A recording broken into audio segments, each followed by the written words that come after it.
So, I'm about to show you what I use to get a good sounding master in FL Studio. To help you get a good understanding of what mastering is, it's the second process of our vocal polishing sequence after mixing, where we glue our instrumental and vocal tracks together to help them sound more like one entity instead of two separate entities. So let me show you how I like to master my tracks. First thing I like to put on my master track is a stereo imager. This is so I can widen the stereo field of both my voice and the instrumental together, which slightly blends the two sounds together and helps our master sound bigger. So this is my stereo imager right here. This is the frequency spectrum, where you can divide the different frequency ranges up depending on where they are in the frequency spectrum. Over here is my low end, my low mids, my high mids, and my high end. Down here, stereo width, you can control how much stereo width you want within each frequency range that you chose up here. I always try to make sure my low end gets the least amount of width, and I kind of gradually go up a bit higher and a bit higher until I get up to the high end, which has the highest amount of width. Over here, stereo wise, really just controls how much stereoization you want across these frequency ranges right here. Recover sides is kind of like makeup gain for a stereo imager. Whenever you use a stereo imager, the more you use the stereoize button right here, you're losing important audio material on all sides of the stereo image. So what recover size does is kind of slowly brings that back a little bit, so it's kind of like makeup gain to a compressor in a sense. So let me show you how the master sounds with the stereo imager on versus with it off. Yeah, the nights gotten colder, we're approaching the fall. I slowly got a little bored and I don't test by the call. Until the point of questioning the essence of my own nature. That's why it's nice to sit and write about your life on the... Yeah, the nights gotten colder, we're approaching the fall. I slowly got a little bored and I don't test by the call. Until the point of questioning the essence of my own nature. That's why it's nice to sit and write about your life on the paper. Second thing I like to use on my master track is a multi-band compressor to push my vocals and the instrument closer together. This is actually the main component of our master track that will help us achieving a master that sounds like one entity instead of two. So up here again, it's pretty much the same thing with the stereo imager, just the frequency spectrum. We can divide up the bands according to where each frequency range ends. So 160, low end, low mid stops at 2K, and the high end starts at 10K to 20K. So as far as how multi-band compression works, all I pretty much do is just solo out each specific frequency range, and I listen to what problems need to be solved, and I come down here and I solve those problems through attack and release. Pretty much just setting faster or slower attack and release times, get a lot of problems solved, and honestly majority of problems solved within multi-band compression.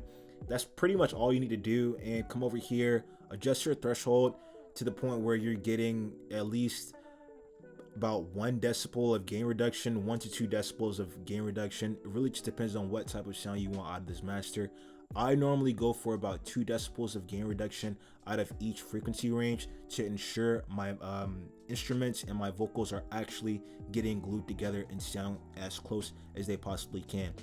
I really do enjoy that. And after I do all that stuff, I just come over here and I add whatever amount of decibels of gain that I'm losing over here. I just add that right back over here with the makeup gain, and I do that for each specific frequency range. Let me show you how it sounds with the multi-band compressor on and off.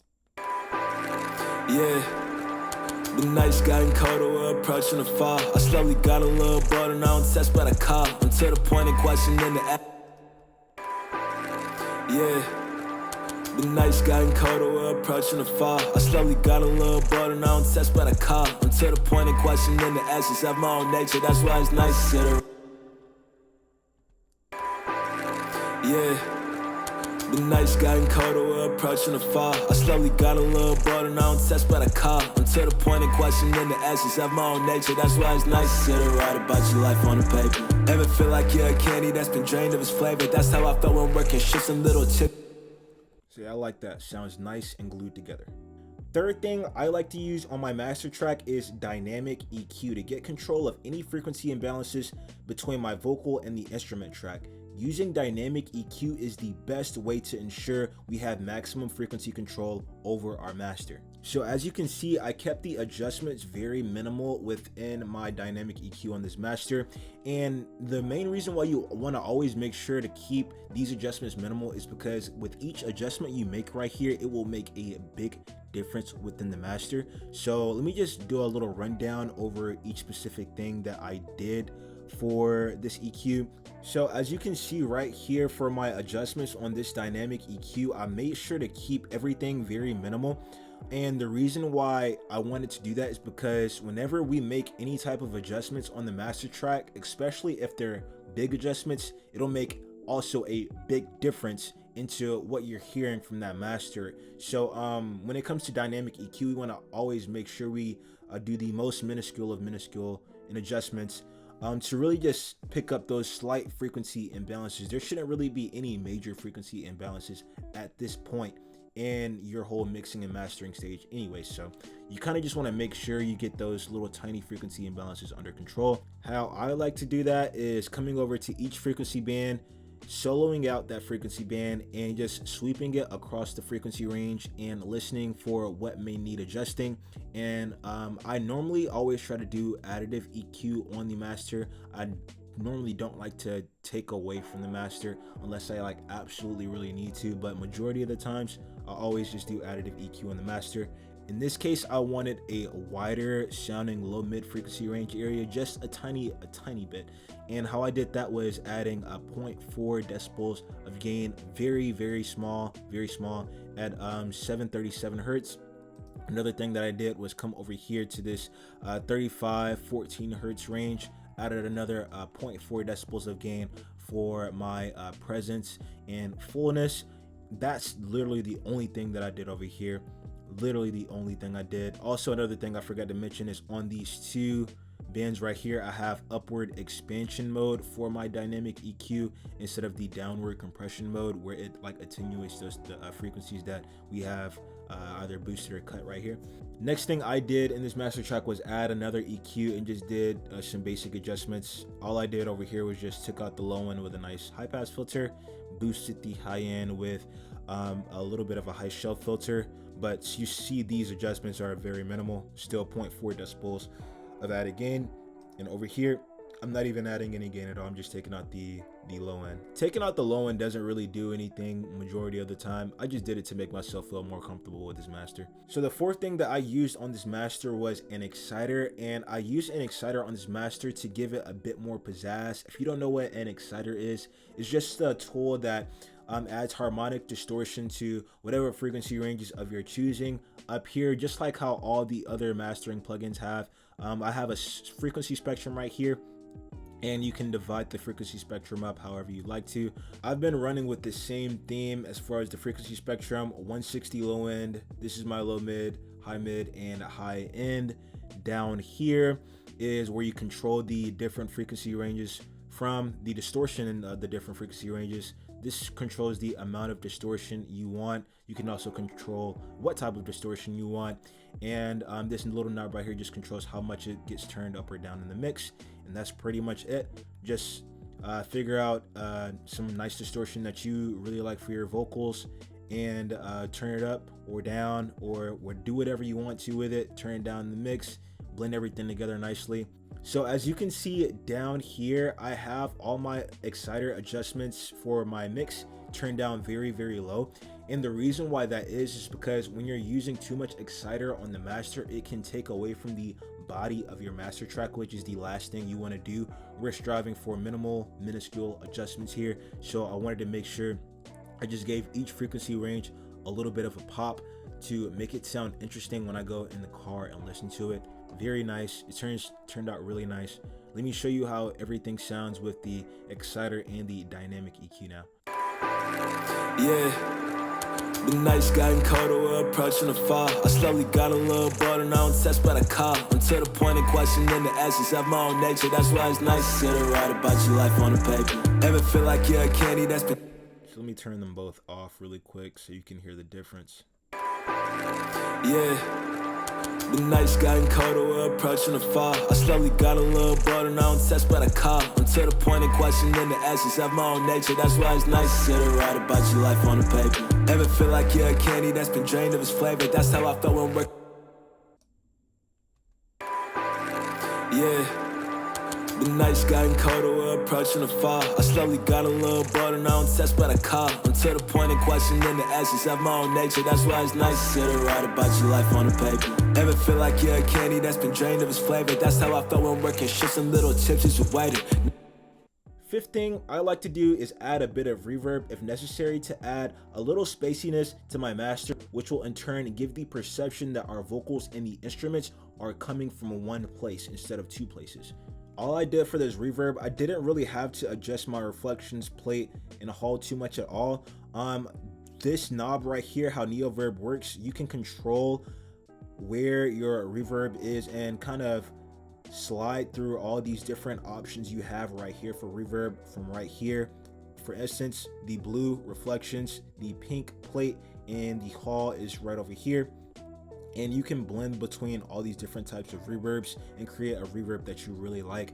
But I didn't really want to do anything too crazy. I just needed the reverb spaciness on there. I didn't want to add too much Hall or do anything crazy with this specific reverb just because I don't really need this. I just need this to bring my vocals and the instruments together. For my EQ, all I did down here, nice high pass filter, and I did a low pass filter for my high end to ensure I wasn't getting anything crazy from this reverb, since normally it doesn't even go on the master anyway, so I want to make sure I'm not getting anything crazy from the reverb. But that's pretty much all I did, and I turned everything down to 5% in the mix, so it's very minuscule. You're barely even hearing this reverb at all, honestly.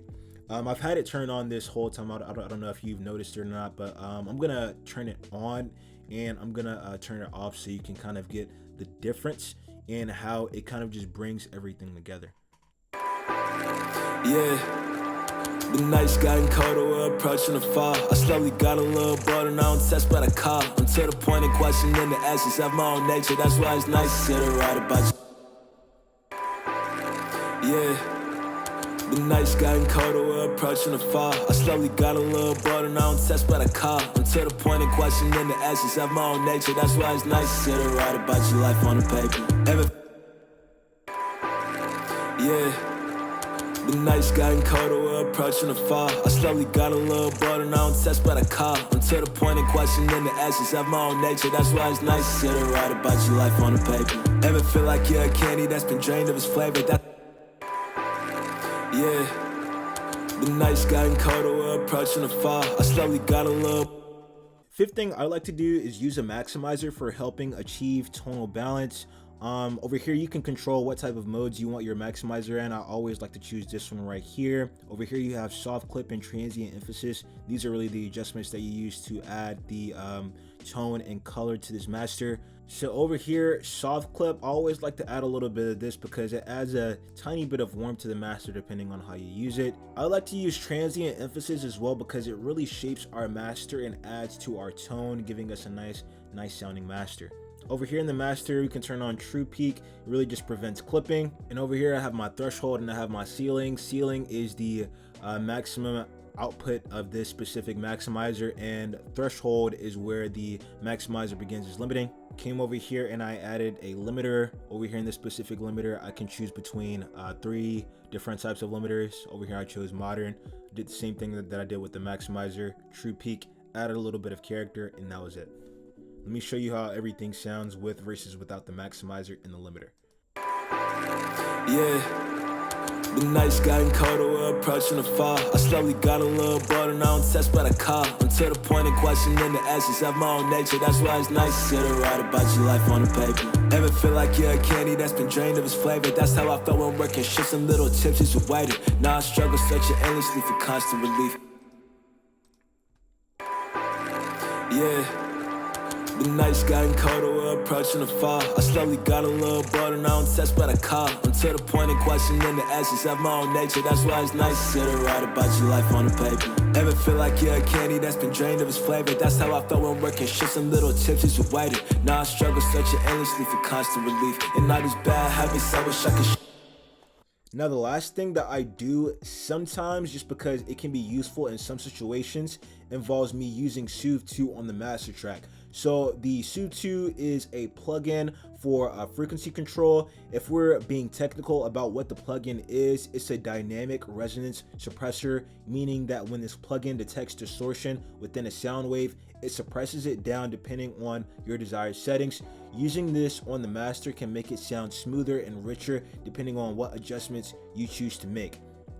So over here, let me open up Soothe 2. I added it to the master. All I really did on this was do a nice band shelf, and I extended that band shelf across the entire frequency spectrum, as you can see right here, to make sure I can pick up any type of distortion or any frequency imbalances I'm getting across the frequency spectrum that I may have missed with the dynamic and the normal EQ.